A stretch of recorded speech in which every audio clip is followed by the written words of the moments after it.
Então, com esse preâmbulo, vamos mergulhar então na história. A gente parou então nessa ordem de Cristo, a gente tinha uma intenção religiosa e econômica ao mesmo tempo, né? Econômica de trazer mais riqueza para o reinado e para a igreja. E aí?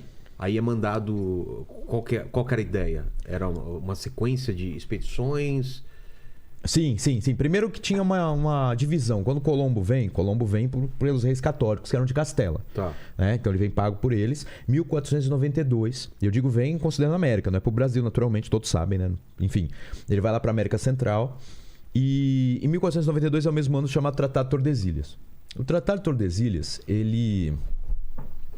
na verdade, ele sucede uma bula papal chamada Intercetera, que dividia o mundo já entre Espanha e Portugal. Só que ela deixava mais a leste a linha. O Tratado de Tordesilhas já foi um outro acordo que precisava também ser avalizado pelo Papa e foi, quando Portugal questiona. Olha, a gente quer que a linha vá mais para o oeste. E não se tinha chegado aqui ainda. Então, o que se considera? Que Portugal ou imaginava que havia terras que estavam do seu lado, Sim. né? Ou que Portugal já tinha vindo aqui, ou que já tinha notícias, certo? Então, feito o Tratado de Tordesilhas, depois quando eles chegam aqui ao Brasil, eles estabelecem o quê? Oficialmente eles espalham a notícia, porque não era muito inteligente espalhar a notícia se você não fosse tomar o território. Né? Aí eles espalham a notícia e passam a vir frequentemente para cá, primeiro criando as feitorias do tal pau-brasil e posteriormente povoando, que é chamado início do Brasil colonial. Então você tem essas questões de que o primeiro Portugal negocia a alteração da linha demarcatória e ao mesmo tempo depois ele chega e toma posse do território. E posteriormente ele vai renegociando isso. De modo só pacífico? Mais ou menos. Essa renegociação, ela tinha relação com invasões, que aí vão entrar também a história dos sertanistas, dos bandeirantes, etc. E eram várias motivações, uma complexidade humana tremenda, que não dá para explicar só por isso ou por aquilo, que às vezes a facilidade, a pressa ou a vontade de você se fazer sábio faz com que você escolha uma delas e passe a falar que quem fala o contrário é burro. Mas alguns deles obedeceram ao rei para avançar. E iam avançar sobre o sertão, para o interior. Para descobrir riqueza, para mapear... Tudo isso. Para tomar o território, a posse do território e para descobrir riqueza. Né? E posteriormente, como eu disse, isso se torna mais complexo porque além dessas bandeiras que eram feitas aí por orientação real, muitos empreendimentos freelancer, né? Digamos assim, o freelancer da época, eles passam a se organizar e fazer as entradas. Essas entradas passam a inaugurar novas modalidades também de comportamento, né? Que eles vão invadindo os sertões, que era uma abreviação de desertão, no fundo é isso. Eles vão invadindo os sertões do interior do Brasil. E aí, como São Paulo naufraga, não era São Paulo ainda, era São Vicente. A capitania de São Vicente começa com engenho.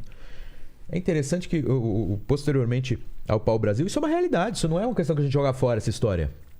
Posteriormente à exploração do pau-brasil, eles tinham que sustentar aqui, vem todo esse negócio do açúcar. Gente, por que o pau-brasil, em dado momento, ele deixa de ser rentável ou acaba... Não, ele perde, porque ele era rentável, mas não suficiente para ele se estabelecer aqui. Não era um ouro e não era um açúcar. Entendi. O açúcar era o seguinte, cara, você conseguia comprar um navio com uma barra de rapadura, era um negócio assim. Era valiosíssimo. Então o açúcar era um negócio... E o açúcar não existia lá na Europa? Não tinha muita produção. O açúcar não tinha nada, na verdade. O açúcar de beterraba vai vir depois para tentar substituir. Então tinha na Ásia e depois o Brasil passa a desenvolver esse trabalho e vai demorar muito. Até os holandeses, repito, né, não a Holanda atual. Eram os Países Baixos ali que pegava a Flandre, que tem um pouco de Bélgica também. Entendi. E os holandeses vão, depois da guerra, eles vão aprender e vão levar para outro lado. Mas mesmo assim, o açúcar é o nosso principal produto, o império inteiro, entendeu? Nossa. A gente fala do café, porque o café cresce muito. Mas para sobrepujar o açúcar, demora muito. Eu não sei nem se sobrepujou, porque minha área não é história econômica, mas o açúcar se mantém como item principal. Entendi. Então o açúcar é valiosíssimo. E hoje ficam falando tão mal do açúcar, né? Eu como muito menos açúcar do que comia antes. Eu não sei se é verdade. Né, tudo isso, eu acho que não é minha área, né? Eu confio no meu médico. Mas, às vezes, a gente fica pensando, será que tem questões econômicas no meio? Não sei, francamente. Mas eu obedeço meu médico e confesso, emagreci e fiquei com níveis melhores de saúde. Só que o açúcar... o açúcar foi importante pro Brasil. O Brasil, assim, vários doces, a parte da nossa culinária, a aguardente de cana. Né? Você vai a Pernambuco, foi a região onde isso se desenvolveu mais. O que tem de variedade de doce é impressionante. Eu fico até com a guanaboia, tá vendo? Eu sou igual a formiga, eu adoro isso. Mas Mas você fala então que em São Vicente... Em São Vicente tinha um engenho. Tinha um engenho. Só que ele tinha um solo menos propício ao crescimento da cana-de-açúcar e ao mesmo tempo era mais distante da Europa. Mas os índios já entendiam a cana, Não, cultivavam? não. Era uma coisa que os portugueses descobriram. Isso os portugueses trouxeram para cá, mas existe uma hipótese, e trago aqui como hipótese, não vou encher meu saco vocês, hein?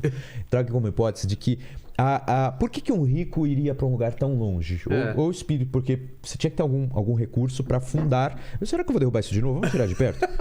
Tinha que fundar um engenho, uma operação econômica para você se sustentar aqui. Então vinha alguém com dinheiro, mas ao mesmo tempo com esse espírito de não vou viver nas benesses da sociedade desenvolvida. Então, em geral, percebe-se que tinham perseguidos. Né, que podem ser judeus, em sua maioria. Que eles percebiam que a vida era difícil na Europa e os portugueses, para não perseguir... A Espanha estava perseguindo muito, por exemplo, né? Castela, tudo. E os portugueses tinham também uma má relação, mas não queria perseguir. Então fazia assim, vai lá, leva a tua grana, funda esses engenhos e desenvolve economicamente aquele território. Então é provável que isso faz sentido, né? E aí você tem o desenvolvimento do açúcar e em torno do açúcar uma sociedade. Você perguntou dos índios. Você encontra ossadas de indígenas no entorno dos engenhos lá em São Vicente. Por exemplo, engenhos dos Erasmos, que ficava no litoral paulista. Hoje faz parte de Santos, no município de Santos. E só que eles já eram escravizados. Então você vê um início de escravização do indígena já nessa época. Então você tem ao mesmo tempo os que moravam na vila, aqueles que se adaptavam, aqueles com os quais se fez uma paz e os escravizados. Como é que se explica isso? Pela lógica tupi. Os tupi, eles guerreavam contra adversários e, em geral, faziam churrasco do adversário. Eles eram antropófagos? Eram. Canibais? E o português traz isso é a contextualização, né? O português traz um mal menor.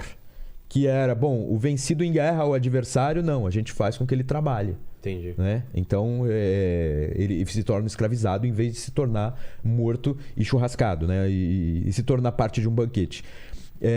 Então, você tem ossadas indígenas e, ao mesmo tempo, você vai vendo depois que esses engenhos não vão prosperar em São Paulo. Então, vai prosperar mais lá no Nordeste. Os paulistas ficam pobres. Né? Repito, na época, eles eram chamados de vicentinos. Depois eles vão ser chamados de paulistas.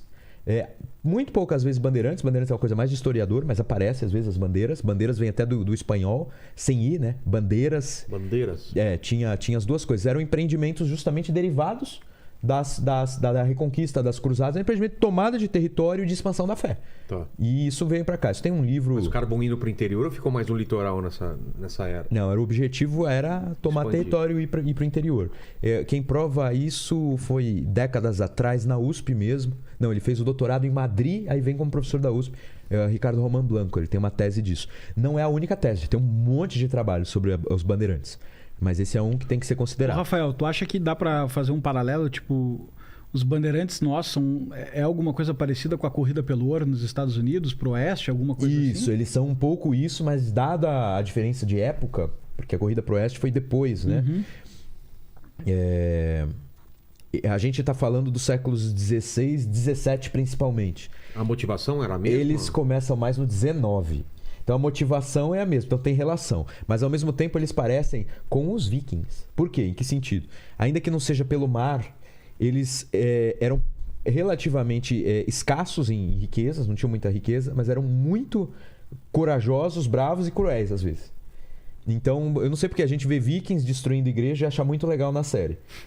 Agora vai ver os bandeirantes, nossa, como eles eram cruéis e malvados, e a gente não tem sangue frio para assistir. Então, assim, eles têm esse lado da penúria. Gente, a bem da verdade, os paulistas nem português direito falavam depois desse tempo. Começa a expedição, Martim Afonso funda as vilas, funda a Vila de São Vicente, Vila de Santos, a Vila de São Paulo de Piratininga. E isso desenvolve um pouco e depois decai.